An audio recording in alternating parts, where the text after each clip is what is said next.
Hello everyone, and welcome back to the second episode of my Lily Blues speed painting. Today I am sadly not joined by my friends and their amazing Minecraft commentary, but my dog, who is sitting next to me and sleeping. So if you hear snoring, that's why.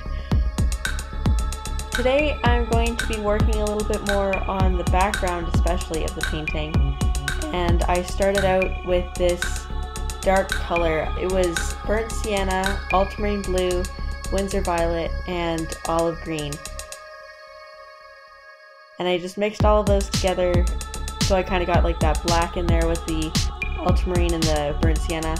And I also kind of tinted it either purple or green depending on where I was putting it. And I think that worked out quite well actually. I tried to make it very thick and opaque, which is something that I don't really do usually starting out, but I think it worked to get me grounded in the painting and kind of cement where my shapes were. And I also did the same thing with just a lighter version of that color. I just added a whole bunch of white on the top there. And I'm not sure if this is actually negative painting. So like, I think negative painting is when you paint like around where things should be. So I don't know if that's what this is, but it kind of happened, so I like how it went. And I also just did a whole bunch of layers of that.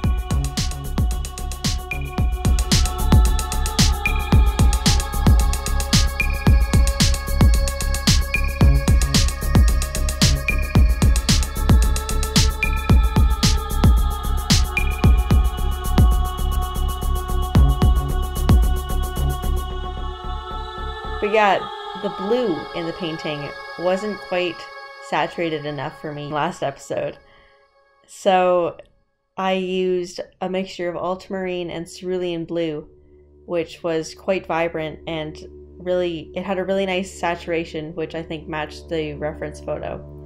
So I'm just putting that in on the outline, on the outsides of all of the flowers, and kind of in different mixtures of the two colors to have either lighter or darker. So if it's lighter, it has more cerulean, and darker, it has more ultramarine. And with this painting, I'm not using a lot of water. I'm using lots of just really opaque, thick paint, and I'm dry brushing a lot. I'm not sure if it's working, but it's definitely a different technique, one that I don't really use all that often.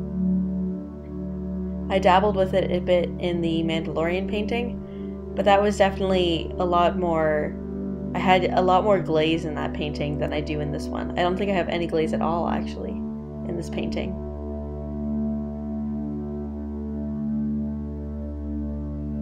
And I also wanted to make sure that I put in some of the highlights.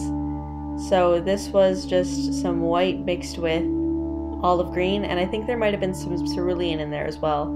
Especially when I'm doing this middle of the flower here.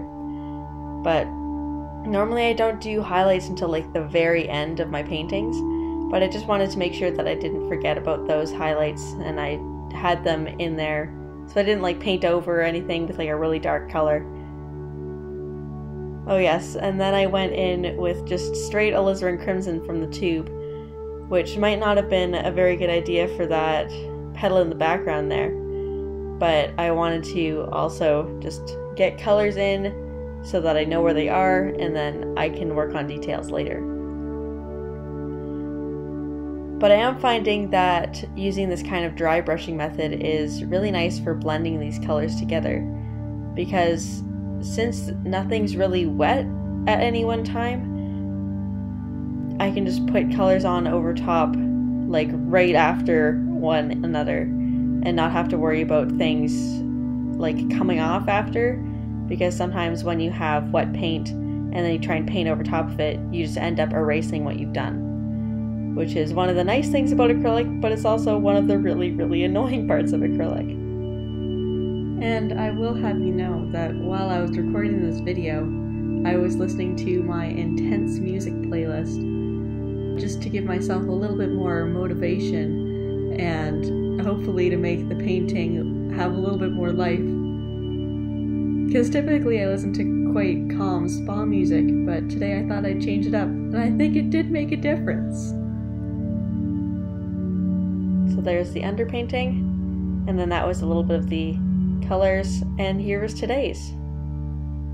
And yes, my friends do like the painting. So thank you so much for watching. I hope you enjoyed the video, and I look forward to seeing you next time. Bye!